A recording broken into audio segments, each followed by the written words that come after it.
What is going on, everybody? The first ever episode of the Justin Perri Show, live and in Technicolor. I can't believe that we are doing this, but if you are joining us here on the first ever episode, one of many to come here throughout March, I thank you for giving us a try. This is going to be a little bit of a conversation type of show. Even though it's named after me, you're not going to hear from me all that much. It's going to be a great panel of guests every single episode, open floors for people to come back and chat during late night episodes. It's going to be really exciting. And of course, available on podcast formats as well. We're going to be talking about some stuff that is a little bit more applicable than just, oh, what are you looking at today? What big game do we have tomorrow? We're going to talk a little bit about what's coming up. We got March Madness around the corner. It is the last day of February on most years, of course, a leap year. But let's waste no further time. Bring in our very first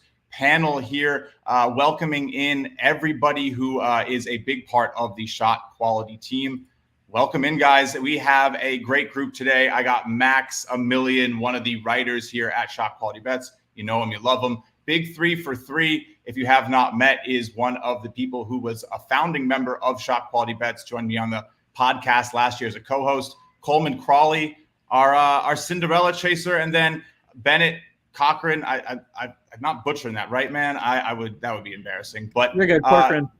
Corcoran, there we go. I knew I was. But one of the Shot Quality Bets technical lead, one of the guys behind making the site felt it was only fair to really bring the people who helped make this year so much fun for me to the stage. So guys, welcome in. First ever episode. Max, you've been a big part of helping BetCast take off the ground. Thank you for joining me. How's your day going? I know you said you're about to bet some games. What are you looking at today in college basketball a little bit? How are you feeling about your game right now? Yeah, so, I mean, there's no better time. Like you said, we've been doing the BetCast. There's no better time to get this show going. March is right around the corner. But like you mentioned, I was looking at the games today a little bit. Haven't really did a full dive. Isn't there a game going on right now? Army? Is there a game starting already? I'm not 100% sure. I think there might be some early action. I don't know. Any of you guys can chime in and talk about it. That's the fun of the American show. Army. Yeah, well, a Patriot game, of course. Coleman Crawley is going to know about that. I'm surprised Coleman's not there. I know. Yeah, I know. 4 o'clock. I had to work up until then. I couldn't get there in time. Look, I'm just happy you're all able to make some time here with me. Of course, not the easiest time to record a show, but want to make sure we have a good hour where people can tune in, catch it before maybe some games start in the evenings and still be relevant the next morning. But that's enough sort of for the welcome. Let's get into a little bit. I gave these guys some homework. You can see here these one bid conferences. So I just want to get right into the heart of some nice conversation among some of the people that I think are super, super sharp in the college basketball space. So, Bennett, you have honestly been super impressive helping build so much of what Shot Quality Bets is right now. Talk to me about your favorite one bid conference that you're looking at, maybe trying to get an angle on, or just a tournament you're excited to watch, because we know Coleman's going to say the Patriots. So, Thanks, Justin, for having me. I think the conference that I had circled as soon as I saw one bid conference is the SoCon. I just think it's been a super fun league this year. Samford is obviously kind of the top team, and I think if they were to win and make the NCAA tournament, given their pressure and kind of style of play, they're definitely going to be an intriguing kind of potentially trendy, not sure yet, obviously depending on matchup, but like potential upset pick, kind of Cinderella, potential darling there. But I think the rest of the conference, super interesting. Really the first 4 or 5 teams. You're looking at Chattanooga, Furman, Western Carolina, Greensboro. You kind of go down the list here. So I think, really, even though I have just kind of acknowledged that Sanford's, supposed to be the deserved favorite here, I do think that, some of these other teams could certainly pose a threat. And then, given that I do kind of think the 5 teams I just listed are kind of a cut above, I think if you end up with, a team that's sitting in the 2 or the 3 seed, there might be potentially value on outrights for them to make a move. The team that I had circled potentially actually plays tonight is Furman. So Furman and Western Carolina play tonight. Super interesting matchup. I just think Furman, if you look at the predictive metrics like the Ken Palms of the world, they're a little bit down on Furman relative to market. And I just think it's because Marcus Foster missed so much time. Now that he's back, if they're able to win today, they're kind of in the driver's seat for the 3 seed. And given that you'd only have to play, 2 of these top 5 teams as opposed to 3 if you end up in that 4-5 game, I think that's kind of a potentially interesting angle.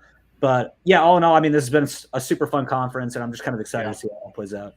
Some good teams here for sure. All right, Big Three. Have always been a big mid-major guy. I can probably predict the conference you're going to talk about too in a minute. But what do you make of the Southern? What Bennett's talking about here? Anything you're seeing? Brought up the shot quality standings. Going to also pull up some others, and we can make some comparisons. Of course, this is a big shot quality group, but we're going to be able to talk about any analytics you want here. So yeah, it's hard not to pick a spot against Samford here. Obviously, looking at record luck of 23-4 record, 16-11 shot quality record, and agree. Like Furman is one of the teams that I definitely like in this conference. So I think that reasonably that's a good spot. I mean, you see UNC Greensboro.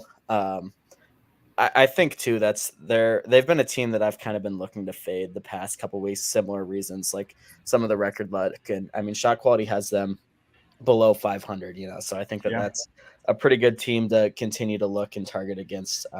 Kind of as we see how that bracket sets up too.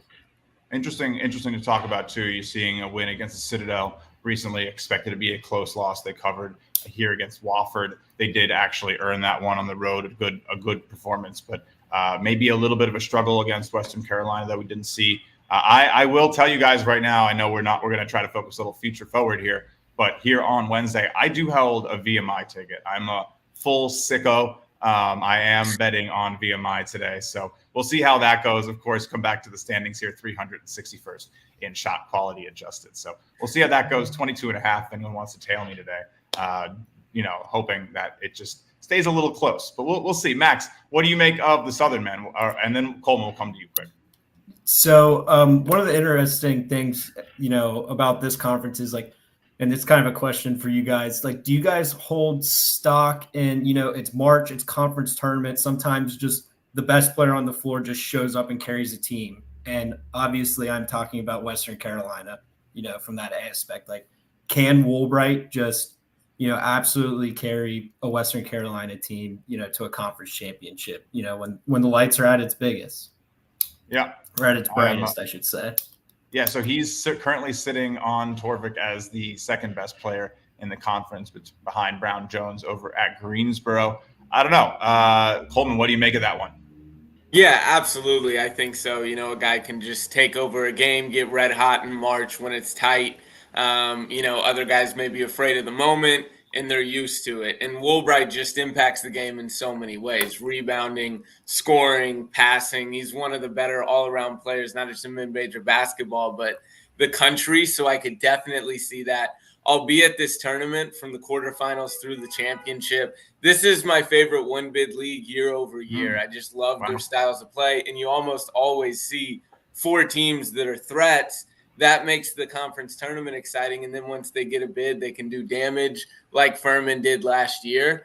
I'm riding with my guy, Bucky McMillan, even though I understand maybe some record luck. But I'm telling you, I think that dude's going to be in the Hall of Fame by the time his career's over. I believe in him wholeheartedly. And so I'm going to ride with Samford and think that they win that tournament. Hey. Hot takes, episode 1. Coleman, I love it. Now, I'll let you run with it. You went last here talking about the SoCon here. What conference tournament? I hesitate to ask which one you're most looking forward to, because I'm sure it's every single one of them. But which one are you going to? What are you really excited about? Who's feeling like Cinderella before the ball? I was most looking forward to the SoCon tournament. Bennett stole that one from me. So nice. I'll pivot. I'm only going to one game of this conference. I wish I was going to more, but you just can't beat the Big South SoCon combo that you're able to pull off with them being so close by. But the CAA, I mean, that's the league, the top 6 teams, any of them could win it. And then also, similar to the SoCon, I believe maybe do damage in the NCAA tournament. On top of that, Monmouth with Xander Rice, Campbell with Anthony Del Orso. Those are teams that could make a run perhaps to the conference finals. I mean, Anthony did last year at Campbell to the Big South, and they blew a 14-point lead with like 8 minutes to go or something like that. So this conference tournament in DC is going to be electric. I mean, I watched Charleston go 15-23 at Towson just this past weekend. That's the type of situation where Shakwali would say that would never happen again. They're so look at that performance. Yeah. They're so 3-point reliant. It may be tough for them to, over 3 straight games with a loaded field in the CAA, win 3 straight. And I think perhaps you could find an upset team in that conference to win.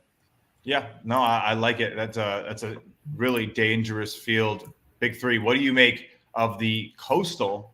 We might need to change it on shotqualitybets.com. But what do you make of the Coastal Athletic Conference here? A interesting one for sure. A good distribution here between what we're seeing maybe in the efficiency metrics and the expected metrics. Charleston going to lead the efficiency metrics, Wilmington, Hofstra, and then you go over here, it's Hofstra, Wilmington, Charleston. So what do you make of that? Are you maybe leaning towards some of the teams that people are going to sleep on? Might be a good time to buy low on Wilmington coming off a loss at Campbell. Yeah, I was going to say this is one of those conferences, to be honest, I don't know a ton about, but I will say that the top end teams, I mean, like both Hofstra and UNC Wilmington have losses to Campbell this year. And I remember the UNC, I think there were 9-10-point favorites on the road earlier this week and lost at Campbell. I think it's just one of those conferences where you're better off taking a guy like Coleman who really knows the conference and taking a shot at one of these underdogs. I really do like Hofstra, UNC Wilmington, and Charleston. I just don't think any of those 3 teams are super trustable. And so I think if you can find a Monmouth or a spot like that, I mean, even Northeastern has had their moments this year. I think I would way rather take a shot in a conference tournament at a big dog and just, I don't know, try your luck a little bit. But I like that.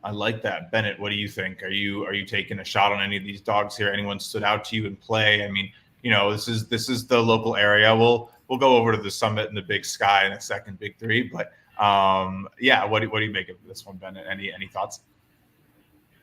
Yeah, I mean, I think I love to look at the formats, obviously, for these conference tournaments, and I think that is going to play a huge part. So for the CAA, we have double bye. So if you end up locking in one of those top 4 seeds, that's obviously a big competitive advantage. Doesn't mean that if you're not in the top 4 that you're screwed or anything. Obviously, I do think there's a ton of parity in this conference, as we've touched on. But I think if I had to pick a winner now, I would probably lean toward a team that's going to potentially get that bye. I would probably lean towards a Hofstra, to be honest. They do have a pretty difficult schedule these last couple games here against the best, UNCW and Charleston, to kind of close things out. I think they still have a chance, even if they were to drop both those games, to get a top 4 seed. If they were to steal either of those wins, they're pretty much assured a top 4 seed. So I think if you're going to go with one of the top 4 teams, I would probably lean Hofstra. But I don't hate the kind of Big 3 strategy of, taking a team that's, maybe in that, 5 to 8 seed range that has to win an extra game. But, depending on the draw, might get a favorable matchup in that extra game. I like it. Max, you with that? What are you thinking? And then, we'll let Big 3 take us to our next conference.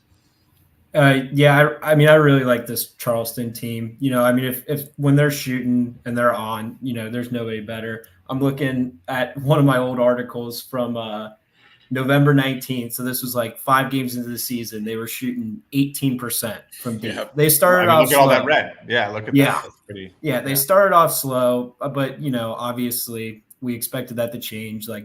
Pat Kelsey wants to play fast, and he's a rim and 3 guy, wants to get shots at the rim, wants to shoot from deep. So the fact that they are shooting better, I think the last 2 games we had them way overperforming. I know for sure you mentioned that Towson game, but because I was on Towson, I thought, I like Towson's 3-point defense. I thought maybe they could cool them down, but Charleston might just be getting hot at the right time. Yeah. I think that's a good one. All right, Big 3, you're up, man. What's your one bid conference? We'll let Coleman got his mojo stolen, and then we'll go into spot tax. We'll talk about that next. But are we going to go local for you? Because I think that's the advantage, right? I think, and it speaks to a lot of what we all try to do is play local. Like if you see all my picks, I really don't take much of the West Coast teams. I barely stay up late enough to catch the second half of those games. Why am I betting it? That's why we have guys like Big Three who are honestly spectacular. If I'm going to be betting Big Sky and Summit, I definitely want to make sure they're not going up against his takes. So talk to me about it. Let's pull up some. Are we doing Summit or are we doing Big Sky? Let's start with Big Sky. I'll go super quick. Okay. Big Sky is really easy. Right.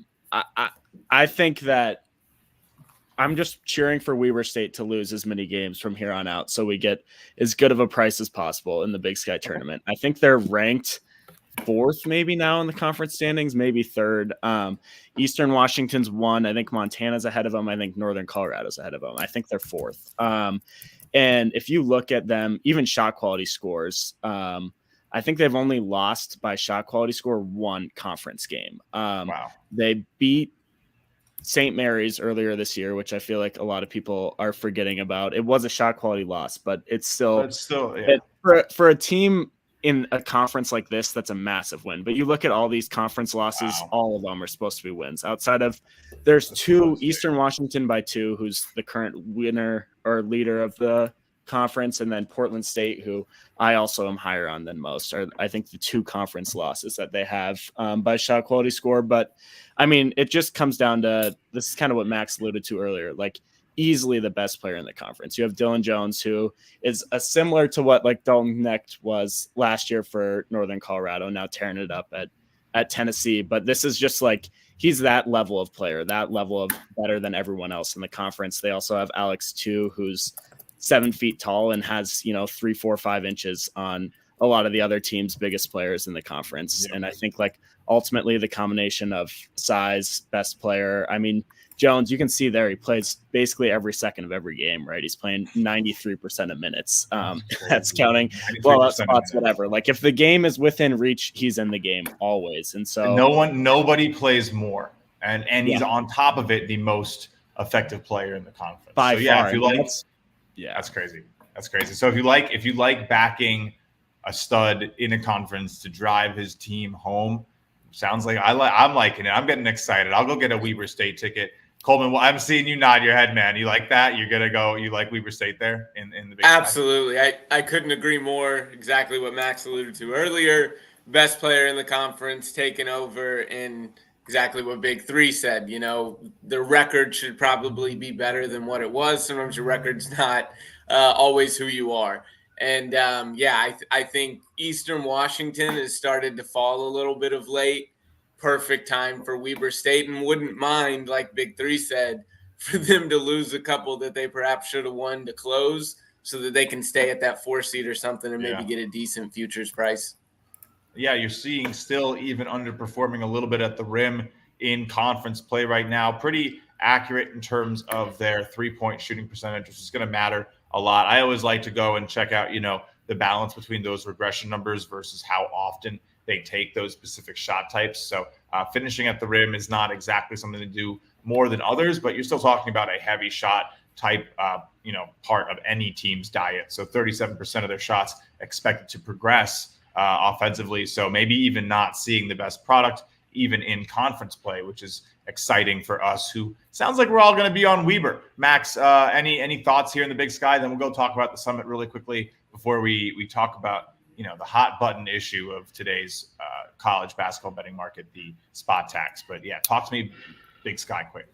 Real quick. I had that. I think it was last Saturday. They played Eastern Washington on the road. They were like +3. That was like one of my best bets because of, like you mentioned, I noticed all that the conference like projected record versus actual, and this was the preseason favorite too. So like it's not like they didn't have expectations going into this season. This is a solid squad. So I also will be on that with you guys. We got a consensus, guys. So, if this doesn't go well, someone's going to come back to me here and be like, hey, your show stinks, that Weber State team out in the first round. No, I don't think it's happening. I do like what we're seeing from Weber. They're definitely formidable. Maybe Montana gives them a little bit of a shot, but it's not. I mean, when Big Three is telling you that this is the squad, this is the player to back, I think we can trust it. I'll be looking for that. And let's talk some Summit, because this is a fun one. there's some fun basketball teams in one of the smaller conferences right now in college basketball. Another one, Big Three, you tend to dominate just knowing these teams, knowing the ups and downs, knowing the spots. Of course, sometimes teams just can't play in other teams' gyms. You don't know why, but talk to me a little bit about this. You see a lot of the green record luck numbers here at the top. What do you make of teams expected to be performing better in this conference? Yeah, I think this is such a weird conference. And I mean, you have just like some of the craziest results of 20-point wins this way, that way. This is usually this conference runs through South Dakota State, obviously. It really, looking at this, it looks like that again this year, but that's just not the case.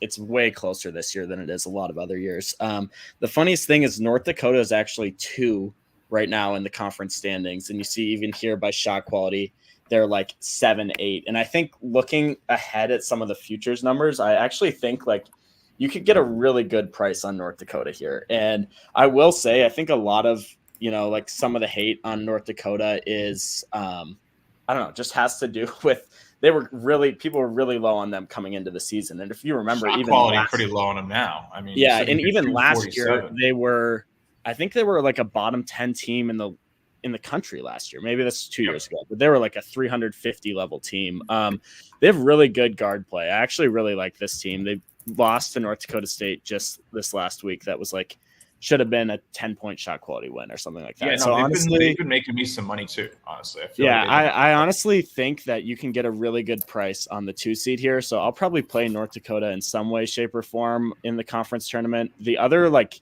big underdog that I think has a chance here is Oral Roberts. I just like ultimately they just have a lot of like really, really good athletes, and they're just like stay in a lot of games. And I think it's like you look at some of these results and they lose by 30 or lose by 40 in some random spots. But I really do like when it comes down to it in a conference tournament, like the price that you're going to get on them. I think they're 5-10 in conference or something like that. Like you could get a pretty good price on what I think is like a team that's very capable of winning this. So those are probably my favorites here. Bennett, any feel for the Summit from you, man? I know this is a little bit of a out there league for us New Yorkers, but it is still a fun one. I've always, seeing South Dakota State product, Baylor Shireman lose at the Garden the other day was fun for me. But nonetheless, what do you make of this one, bud?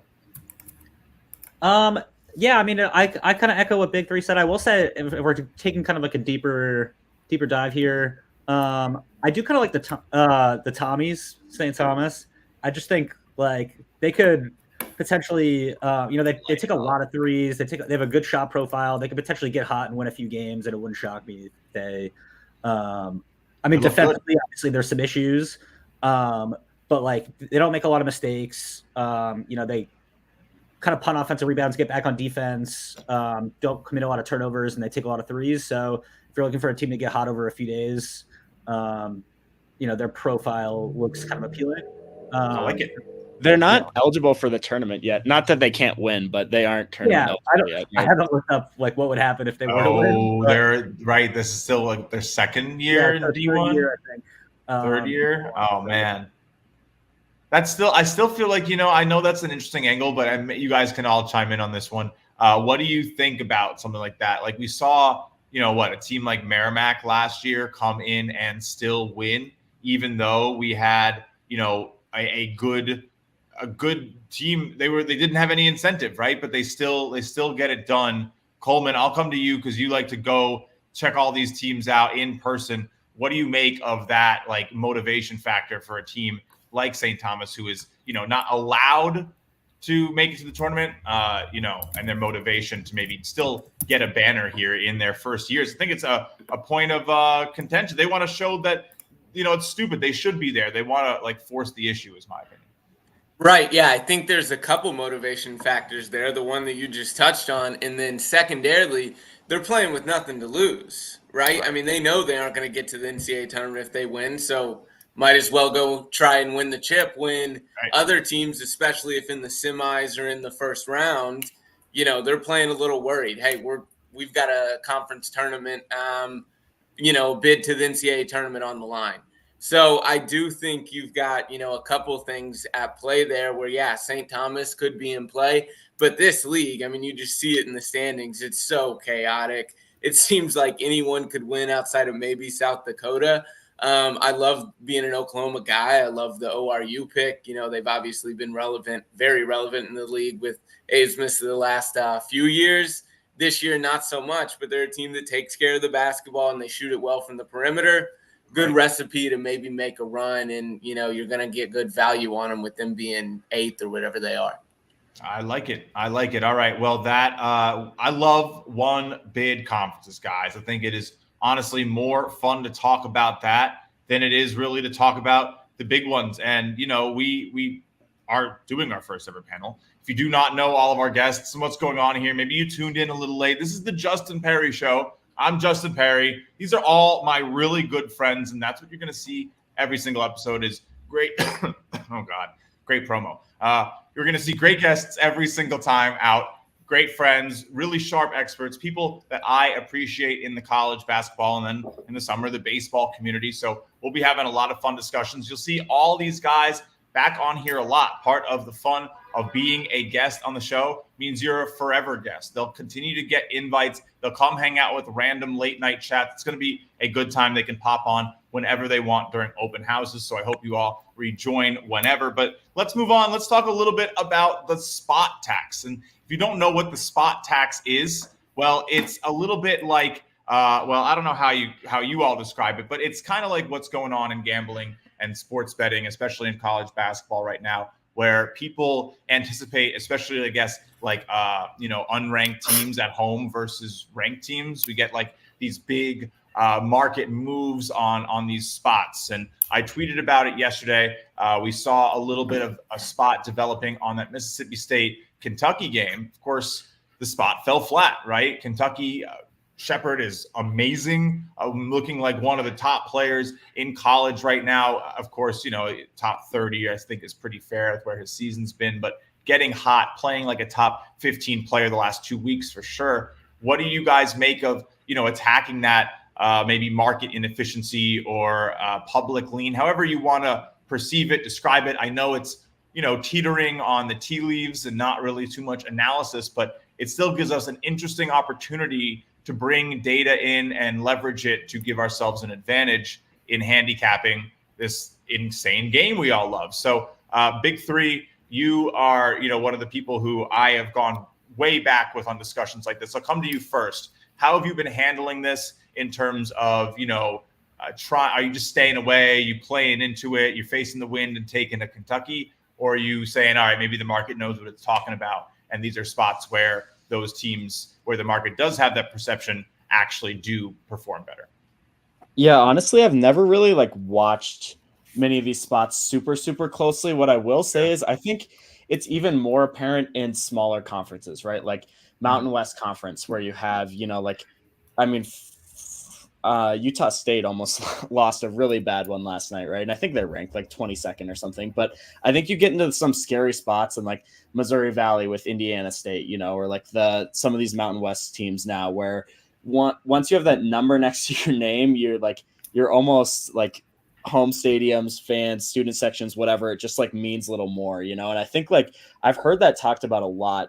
Like John Fendler, I think, is one of the guys that talks about that. Like if you are one of those smaller conference teams, you're better off just staying in the receiving votes, because you're not going to get the same crowds, the same energy as you will if you have a 24 or 25 next to your name. And so I will say those spots are tough. And I think I'm not super excited to back an away team in some of those smaller conferences in the toughest environment that they'll probably play in all year, So honestly, this is kind of just more of a sit out spot to me than it is, I don't know, try to play against, try to play for. But I will say there's some of these where the home team's getting hammered and it's 2-3 points, maybe longer than it should be, where I don't know. It's hard to pass up on for sure. It is. It's definitely hard to pass up on. Bennett, what do you make of these? I know you're also, always sort of looking at the market, watching lines, modeling, all that good stuff. How have you attacked some of these spots or stayed away even? And what's your philosophy on them? Yeah, no, absolutely. I mean, it's a really good question, and it's been a really interesting trend to monitor throughout really the whole season, but particularly since conference play really kicked off. I would say in general, for me personally, I've been mostly laying off these spots with a quote unquote, spot tax. But I also at the same time, I don't necessarily think it's like a yes or no answer. And a lot of it is really situational. For example, a lot of these spot tax type stuff, might move on injury news, or, there might be other factors that are contributing to the steam. I definitely wouldn't recommend, betting a team on spot alone and just, ignoring the number. Obviously, we want to make sure that we're getting the best of it.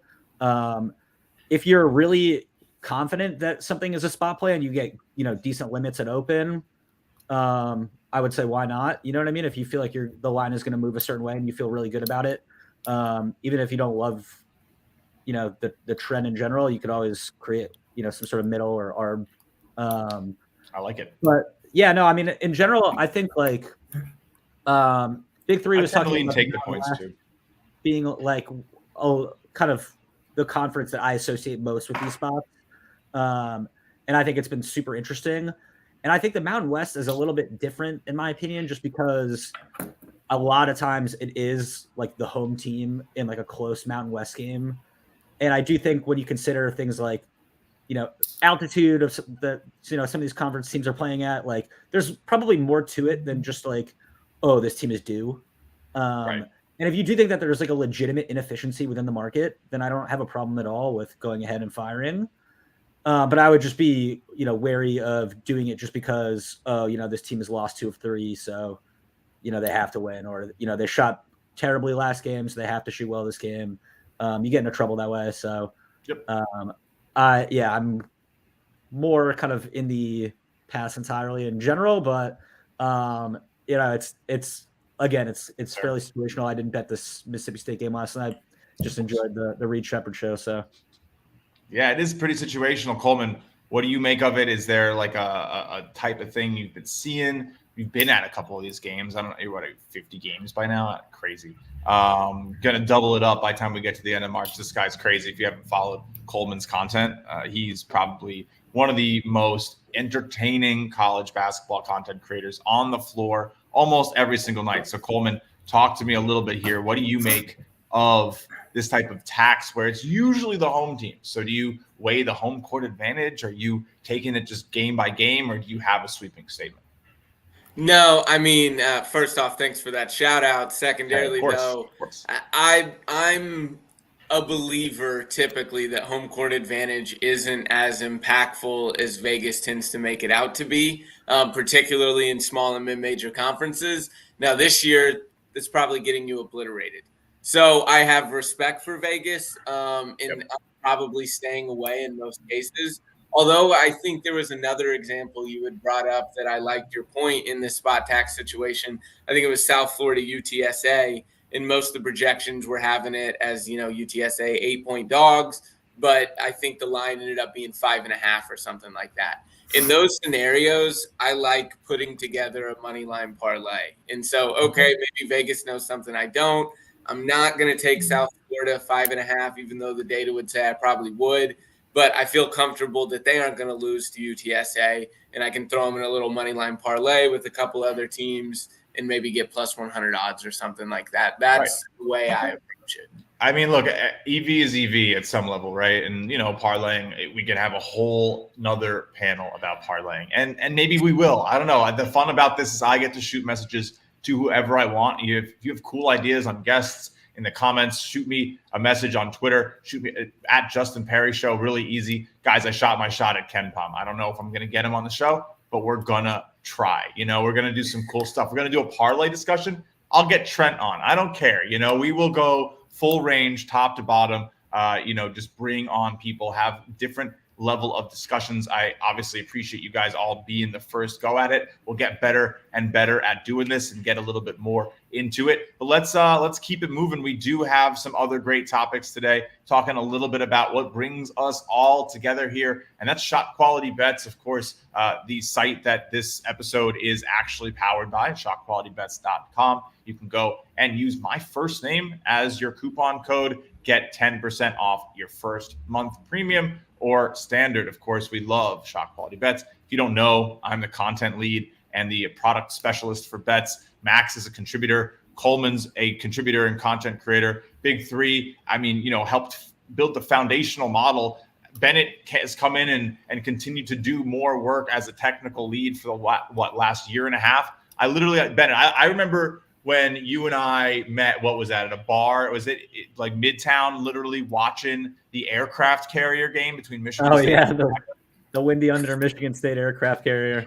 Oh, that was such a fun night. And I think we literally talked about Shot Quality Live eventually becoming a thing, and this vision that we had for the site, and that was before the start of not this season but the season before. So almost 2 full years in the book. I'll come to you first, Bennett. What brought you to Shot Quality? What do you like about it? Of course, don't feel pressure to share anything too personal, but of course you can. There's no rules here.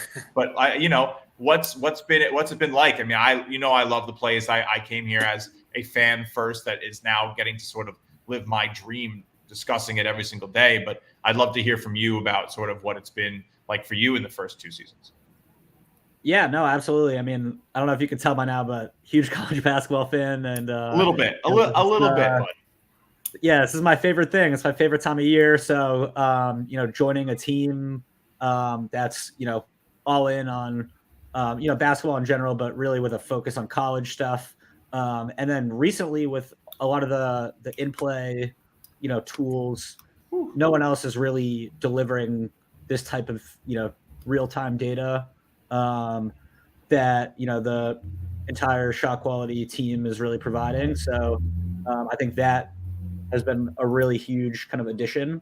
But yeah, no, I think that's just like the underlying data, even access to things like certain shot types and, some of these team tendency type stuff. A lot of this, isn't available elsewhere, or, you're going to have to really, dig around to try to find some of the stuff. And I just think the data in general was a huge reason I wanted to join. Love it. And I'll come to you next, Max, because your story of sort of joining the Shot Quality Bets team is such a fun one. It's you and me. We were out there. We built the Discord, the Shot Quality Discord. If you haven't joined that one, Coleman, I'm glad to see you're okay, buddy. But yeah, we built the Shot Quality Discord, and honestly, Max was one of the first people grinding away, man. It was awesome to see, and I love that. I think that's part of the mindset we have here at the show. If there's going to be a time and place in the show where I'm literally like, anyone who wants to come on and talk, I don't care who you are, let's go, and you can come up and shoot your shot and show off a little bit and try to win some bets or make some calls. Who knows? Maybe you become a regular on the show and it launches your career. Max is now 2 years into writing at Shot Quality Bets, having another awesome season. I mean, Max, how did you even find Shot Quality Bets? That's my first question for you, bud. Well, because I'm addicted to college basketball, that's how I found Shot Quality. I think it's the theme around here, boys. It's got my 2 favorite things, gambling and college basketball. So it was a perfect, match for me when you guys opened up that Discord. I remember, I think I joined in like May and was texting you about just like college hoops, and it's May. Yep.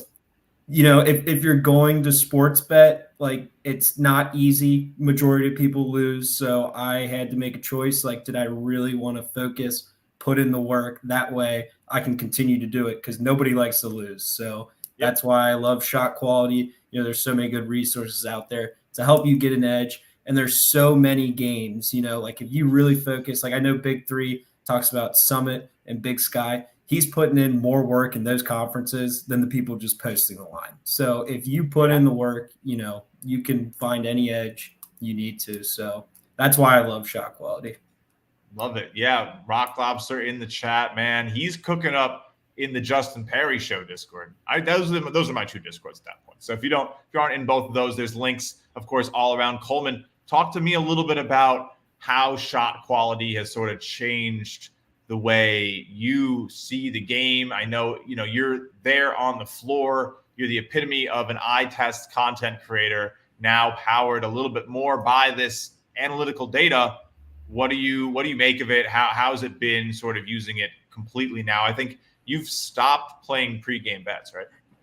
Yeah, that's absolutely right. I've quit playing pregame bets, which I love that. takes out a whole lot of my workload, before True. having to wake up early on like a Saturday, especially when I'm about to hit a doubleheader. So that's made things nice. Now, when it's a Saturday and I'm traveling from game to game, trying to get the live plays in, I'm probably a danger to the rest of the road. So that's been a negative part of shot quality. But the positives, what I love doing before the game, whatever game I'm about to attend, is just looking up both teams and seeing their tendencies. Shot quality will show in red what they do poorly, green what they do exceptionally well. And so when you see stylistic either similarities or differences, you kind of know what to look for. All right, one team wants to play fast, the other wants to play slow. Is this going to be a game in the 70s of possessions, or is it closer to the high 60s? Who's going to win that battle?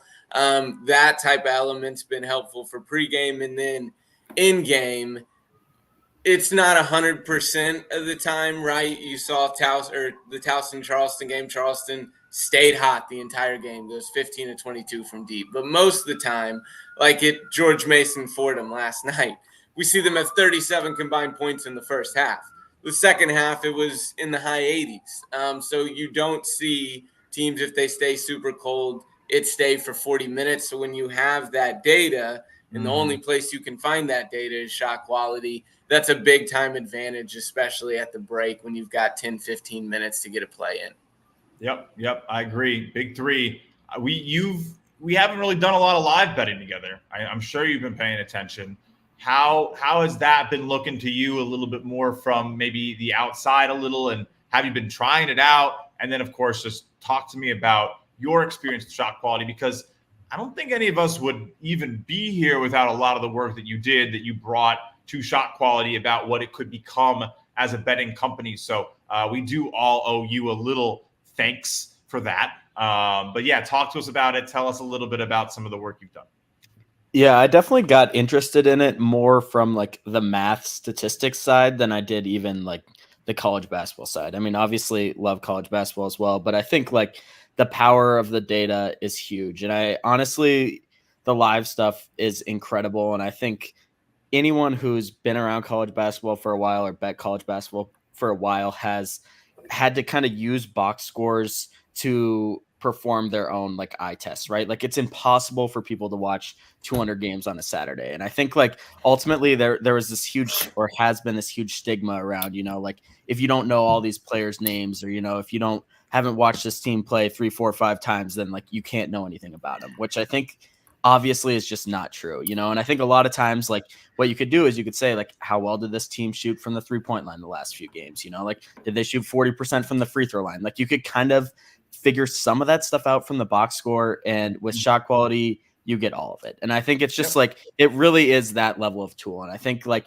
maybe in baseball, NBA, like those sports with only 30 teams, it is possible to have like a good grasp on every team. But if someone tells you they have a good grasp on every team in college basketball, they're lying. And it's that, just, or they're a shot quality bets user. There's really no exactly. And I think like that really is what it is. It's like you cannot know everything about these teams. You cannot know everything about their tendencies, if they're overperforming, if they're underperforming. You just can't. And at shot quality, you just like get all of that into a couple numbers. And I really do think that ultimately is invaluable. And you shouldn't just be using only data. You should also be using, like some intuition, injury reports, like stuff outside of it. And I think like the people that are willing to put in that level of time and use these tools combined with personal knowledge, other things, individual models, whatever it is, like those people have done really, really well this year. Look at Justin's, play of the day. Like that's what it is. Let's not, honestly.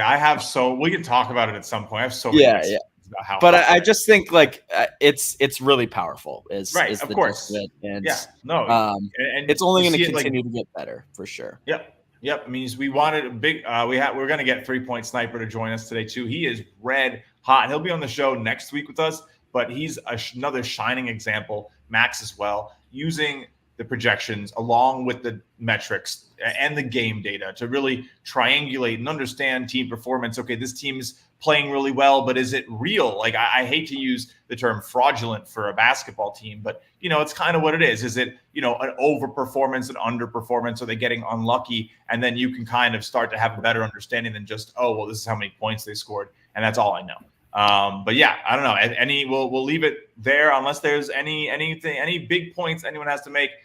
I kind of almost want you guys yelling over each other a little bit. I know it hasn't happened. We'll get more into it I think we need the late night episodes to start. I just live bet the Army and American under. I was about to say that. There we go. It's at 133.5. They're at 67 points, projected 55. A lot of Americans taking some good shots, but a lot of average in there as well. And Army's taken only 28% of their shots have been good. So I went ahead and took the under. I guess if you're listening to this here tomorrow, we're going to be out on a lot of different platforms. You'll get to know just how sharp Max is, and we'll have a fun new episode of BetCast. Of course, the fun of this show is getting to talk about what all of these awesome people do. I mean, if you don't follow Big 3 for 3 on Twitter, he gives away a lot of great picks on those specific conferences that he is a mastermind on. Bennett is maybe a little my secret weapon here, but you could definitely follow him on Twitter too. Gives out some good takes. Big one tonight, right, Bennett? Big one tonight. Part of the cult. Coleman, Crawley, you definitely have seen. He's been on BetCast. Max has been on BetCast. They'll be back soon. Max is coming on the show Saturday to do some live betting, so that'll be a lot of fun. But these guys all make so much cool stuff. Definitely make sure you follow them, support them. The fun of this is going to be every time someone comes on the show, we get to talk about the cool things they do. You join the Discord, the Justin Perri Show Discord. You're all invited, of course, to just shout out your own plays, like link to your own websites. I don't care. It's about creating a community of high-level, conversation-minded individuals, and everyone here is going to be pushing towards that. So obviously, thank you all for joining me today. We're not done. I know it might sound like we're done, but we're not.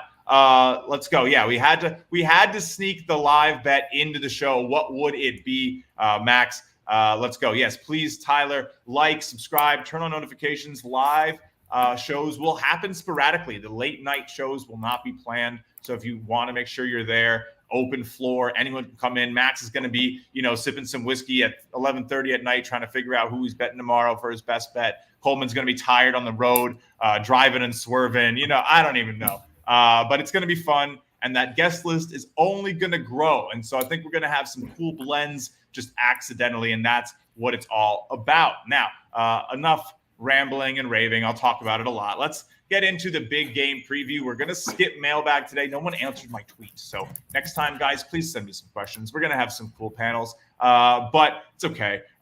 Let's talk a little bit about some of the big games coming up. I sent a couple of them out. We have some cool, honestly, some great contests coming up. Everyone's talking a little bit about Alabama, Tennessee. So we'll start there. I'm going to pull up the shot quality preview here, but let's just go full screen with you guys. I'll come to you first. Coleman, talk to me a little bit about this. I know like power conference basketball isn't what we always hear about from you, but what do you make of these teams? These are two of some of like the most popular teams by ticket volume to maybe make a run in the tournament.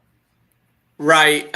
These couple teams are a little outside my wheelhouse, not watching a ton of Power 6 college basketball. However, Nate Oates and his style of play, in the past when they've been a 1 seed or a 2 seed, I'm not a believer in just how extreme they are with the rim and three, combined with the exceptional tempo that they play at typically, for them to make a run. And, since some of their former teams, they haven't had the elite defense of the past to be able to play that way, I feel like, and can pull off the consistency that you've got to have to make a Final Four or win a championship. But this year, if they're a 3 seed or a 4 seed with expectations of a Sweet 16, I think they could be a team with the volatility in the way they play, that maybe this is the one that makes a run to an Elite 8. Tennessee, I think this is another, Rick Barnes team that's elite on the defensive end of the floor. However, Dalton Knecht gives them an option on offense when they're stalling to just simply take over a game with what he can do, scoring the basketball all 3 levels, that they really haven't had in quite a while.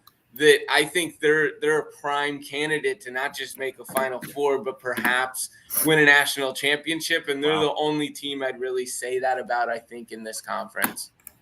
It's a big take. I like it. We'll mark it down. I think I'm going to take notes, guys. So if you come on the show, you say something cool, you're going to get your flowers, or maybe we'll clock you when you come back and be like, remember when Tennessee lost in the second round, Coleman? But no, nonetheless, I think we have the shot quality projection up. Currently sitting at Ken Palm projected this game around a 1-point win for Alabama. Bennett, I'm going to come to you. Any thought here? We have the shot quality bet scorecard up, a new way to kind of check out some of the key stats with a visual now on shot quality bets. What do you make of this massive SEC matchup? Yeah, this is a huge game. A lot of implications for the SEC title and everything. In addition to the games tonight, Tennessee's got a big one with Auburn. In this matchup, I mean, we'll see. Hopefully, no injuries or anything for tonight. But I do think Bama matches up pretty well against Tennessee, and I tend to lead in Bama when they're playing at home. If you look at their like home road shooting splits, very different team at home. And Tennessee, for as good as their defense is, and it's maybe other than Houston, probably the best. I think they do concede quite a few threes, almost by design. And I think obviously that's kind of playing into what Bama likes to do. So I would say, leading Alabama in this spot. And yeah, I mean, we'll see how the SEC race kind of shakes out the rest of the way. Max, Big Three, either you guys got a take on this one, or should we move on to a little Big East action?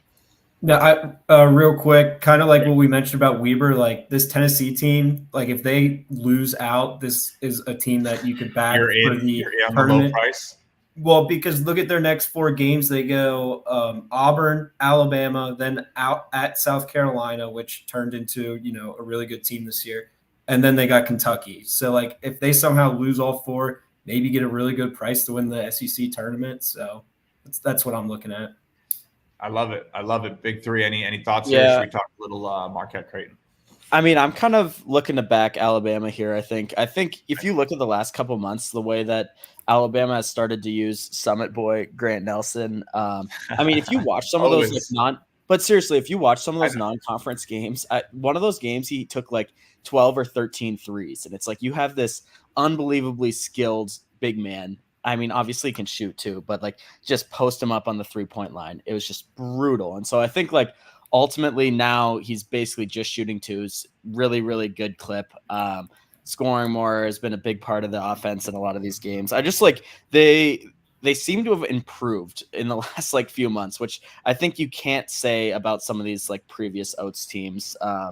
And so I don't know. I really do like them offensively now. I think you're hoping that Tennessee just runs away with it against Auburn today, so that you get a little bit of the tax there, and you kind of get a good price to back Bama. Yeah, I mean, a lot of these teams we're talking about right now, just for anyone listening later, do have games today on Wednesday. We're going to talk about some Big East action. Flip the screen over right now to Creighton, Marquette. Both these teams I know Marquette's in action today. So interesting. There's going to be maybe a little bit more than what data we have to work with right now, but I'll open the floor up. Anyone interested in this game? Are you looking for a big Creighton bounce back? I watched that drop coverage get absolutely eaten alive at Madison Square Garden, guys. I'm a little bit – I lean towards Creighton. I like that team a lot. They're another quintessential shot quality team, but have at it. Anyone making any leans early? You like a team. You think it's a good spot to take one of these guys. Floor is open. I kind of lean towards Creighton, I think. I was just looking. So this obviously Big East round robin. Taking a look at the first matchup. Close game, but Marquette kind of waxed them in the shot quality score. I do think Creighton has made a lot of strides since then, and you look at some of the role players like Stephen Ashworth kind of stepping up and playing at a higher level. And I do think they've made considerable strides since then. So I guess that's like tentatively where I'm thinking for now. As you mentioned, I mean the St. John's game,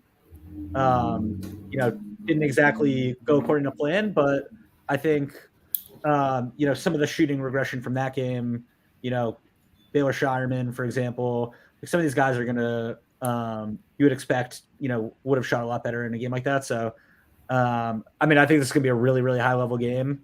Yep. And I can't wait to watch it, but I would say slightly into Creighton for now.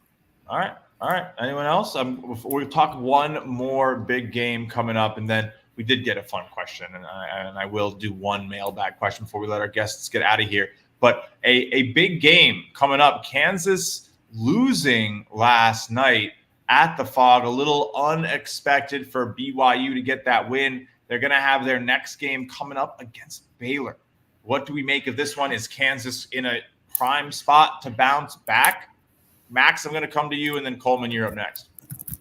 Yeah, so Kansas I was concerned about, the depth in Big 12 play. Obviously, depth doesn't matter as much in the tournament, but, for a conference schedule, it really does. And does anybody have – McCullough did not play last night, right? No. And there's rumors that he might miss the entire season, so that worries me. But if he plays, then I trust them a lot more. But, without knowing, because he's so important to a team like KJ Adams and DeJuan Harris are awesome players, great on defense, rebounding. They do everything. They're just not natural scorers. Dickinson's a natural scorer. You need that second guy like McCullough. So without them, the offense is just not the same.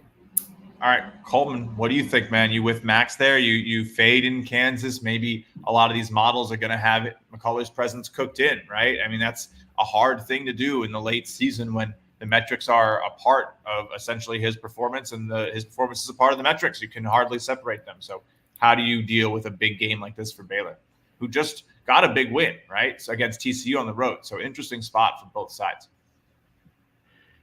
You're muted, buddy. That's $1 in the swear jar for Coleman. Crawley muted. Still muted. No, that's on me. We're back. It's all good, bud. It's all good. They used to, when I was on Sportsline, the muting yourself and talking was called pulling a J Smooth. That's how often I did it. So no pressure. We're gonna bring that back here though. So please continue. What do you make of the game? Baylor coming off a win, Kansas coming off a loss. You would think, opportune time probably for Kansas, especially here at home. But the issue with this Kansas team has been their depth. And so you take out a guy like McCullough, how much he impacts them as a whole. And perhaps if you think, okay, he's definitely going to be out, then you take Baylor early. But if there's any question mark on if he'll come back or not, then I'm waiting right up until game time. And if he does play, I'd take Kansas. Hey, there we go. I think it's a good way to do it. It might be interesting to see him come back, as we got here from Cam Crazy Duke fan, who I'm sure we'll go to our Cam Crazy Duke fan right here to talk about this game as a last take Big Three, but who I'm sure you are happy that your guy, Kyle Filipowski, didn't actually have his leg severed in the tragic war accident. But that was so bad. I mean, like, as a Duke fan too, like you're just going to take Max shit for like everything. Like it just doesn't matter. And like for John Shire to be like in the presser, just like crying about like something that really wasn't that big of a deal was a bad look. So not super thrilled about that. But I will say, how come nobody was up in arms when Detroit stormed the court after they got their first win against IUPUI? Why is it got to be not till Duke? I got to say, MVSU did a better job on their court storm than Detroit, so props to MVSU. But, yeah, I mean, Baylor, this game, I agree. I think, like, ultimately you look at Kansas, and they're a brutal team to trust offensively. Harris has his moments, but, I mean, he is not trustworthy. And honestly, neither is Dickinson. And, like, I think it's a similar reason why, you see, like, the Purdue's that I still don't really like this year. You can't really count on big men to be main scoring options in March. There's just there's ways to scheme around it. There's ways to prevent them from getting the ball. It's different than having good guards who have the ball in their hand constantly. So Kansas is a team I probably will continue to try to fade. But hey, yeah, I mean, look, maybe we'll have a court storm discussion. I wasn't gonna do that to all of us in the very first episode of the show. Trust me, I wanted to. And you guys know I've been leaning into my more incendiary takes on Twitter, letting loose, saying whatever the hell I want, because this is a platform where I get to. And we're going to end up with just a little question here, a two-sided question for everybody, two fun fun little questions in the chat. I appreciate you all. First one, I'm actually going to take a little chance here to introduce someone you'll see on the show soon. Rotas Wadera is my best friend in the entire world, and without him, I don't think I'd know anything about college basketball. And obviously, anybody who I call my best friend is probably even more of a sicko in this stuff than I am. So big shout out to him. He'll be on Monday's episode, one of the sharpest people you've never heard about. So that's going to be really fun. Rotas asks us, what were everyone's first college basketball memories? I'll start it off. I'm pretty sure I was driving down to visit a friend at Delaware, and we were going to visit the school, just having a good time. It was like spring break. And I was barely started off doing this. It was like the season or two before I started handicapping. And I had Michigan State going to the Final Four. And that was the year they blew it so early. I'll never forget being in the car, driving down and having my first ever bracket absolutely shattered. I hated it, and I wanted to do it again at the exact same time. And a sicko was born. So, and then from there, for me, it was really getting into gambling and figuring out that it was a high volume sport that I could maybe try to model. So, but getting my bracket blown, I will never, it's not Izzo March for me ever. So we'll go around the horn. Max, what's your first college basketball pick? Sorry, wow, I'm combining them. Your first college basketball memory, and then your favorite pick tonight. Bang, bang. First memory, I was 10, and it was the Memphis, Kansas national championship, and my school homeroom had Memphis, and if we won, we got a pizza party. But my dad had, and I didn't know about gambling, obviously I'm 10 years old. My dad had a big future on Kansas, so he's like, if they win, I'll give you $100. So I switched and started rooting, and then obviously the game was awesome, Mario Chalmers. So that was my first memory, and I guess kind of my first win, $100. Hey, Dad hit it big. It sounds like you got strong blood there, Max. What about tonight? What are you liking for the people who tune in right now? So I haven't done the full dive yet, but I did end up taking Wright State over. We talked about spots earlier. This is kind of a spot. I mean, they're 20-5 to the over, but I think I was the only one that didn't talk about the spot, so I'll give a quick little bit. The way I'll play a spot or a trend, I'll go until I lose 2 or 3 in a row, So I've been taking a lot of Wright State overs this year, and they're fun to watch on offense, and they don't play a lick of defense. So, all right, there you got it. Big three. Talk to us about one of your first college basketball memories, what got you started in all this, and maybe a pick if you're playing anything tonight. First college basketball memory. I could say some, JJ Redick losing to big baby Glenn Davis in the tournament, but right. I'll think of a happier memory. I would say the first game that I distinctly remember is UCLA Gonzaga in the Sweet 16 in 06, where this was Adam Morrison's last year. Great. And I just remember they didn't score the last 3 or 4 minutes, just insane comeback. And I don't know why, I don't really have ties to either of those schools, but it just is it's the epitome of a random March Sweet 16 game to me. And that's, I don't know, just got me hooked. In terms of picks, I will say, why leave Big Sky? We'll go tomorrow. Weber State -5 at home against Northern Colorado. Okay. I think they're much, much better than Northern Colorado. Home court advantage on its own at Weber is probably 4 or 5 points. So, this is basically making them nearly a pick 'em or -1, something like that. So on a neutral. Nice. So I think that's pretty disrespectful price. Definitely going Weber there. This is a Weber State show officially. Bennett, coming to you, and then Coleman, you'll close out our first ever episode here at the Justin Perri Show, which I still can't believe I named after myself. But Bennett, what do you have tonight, and what got you started in college basketball? I know you kind of went to some big schools, right? Yeah. So in terms of getting started in college basketball, my dad went to Providence. I grew up Friar Faithful, watching the old Big East. Before all the football realignment madness. As far as a funny story, I was probably in elementary school and filling out, I guess it was probably one of my first brackets. I think it was 2004. and I'm watching the Selection Sunday show, and I'm like printing everything out, ready to go, super hype. And they list off like the number 1 overall seed. I think it was Kentucky that year. And they do a round table, and everyone's talking about how good this team is. And I'm in like the second grade, just eating it up. Like, oh, this team must be amazing. And got bounced before the second weekend, like lost to UAB. And at that point on, I was like, I'm not listening to anyone. I'm doing like what I think. Like, and then the contrarian was born. The sharp was born at a young age. Yeah, trust no molded one. from pain. So, from that moment on, I was like, I'm going to do things, as I see. But that was pretty funny. I love it. Yeah. For tonight, I mean, I shout out the Discord, Justin Perri Show.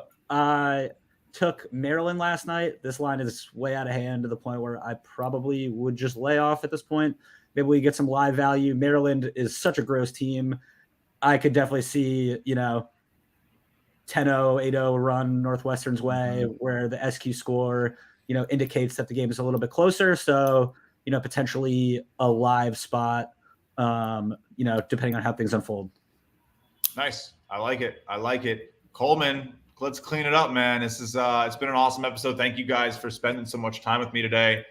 When we get not shot quality, when we get Justin Perri merch, you all get some. But Coleman, what do you? I can't wait to hear this one. I saved you for last, so let's hear what your first college or favorite college basketball memory has been. What got you into this crazy world?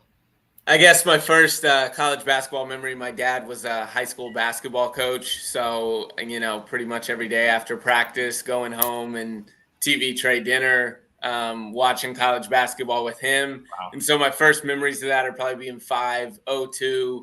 That was the year Juan Dixon, Duke had Jay Williams, Shane Battier. They would just have incredible games, Maryland and Duke. And then my beloved Sooners made a run all the way to the Final Four.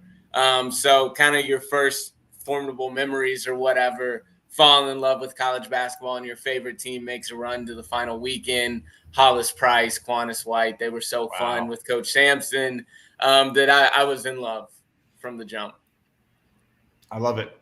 And what about tonight? You're a live guy, so actually the perfect time to tell everybody to go make sure they follow you if they want to see your plays. Make sure you follow all of our awesome panelists here, all their Twitter usernames right there for you. Some really great college basketball commentary coming from all of them every single time they show up and just talk about it. So a big thank you to our guests today, the first ever Justin Perri Show. And I'll take one last second, of course, a big thank you, but you guys will all be invited back for our very first late night episode tomorrow. If you can make it, that's great. If you can't, no pressure. We'll be talking a little bit about some of those live bets from BetCast, sweating it out, enjoying it, and, talking about whatever comes up. So we'll see you there. Make sure you like and subscribe so that you never miss a stream. Guys, thank you so much for hanging out with me today.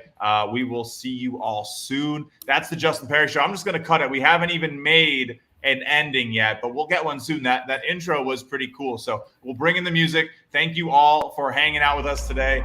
And this will be back, a Wednesday, Friday, every single week.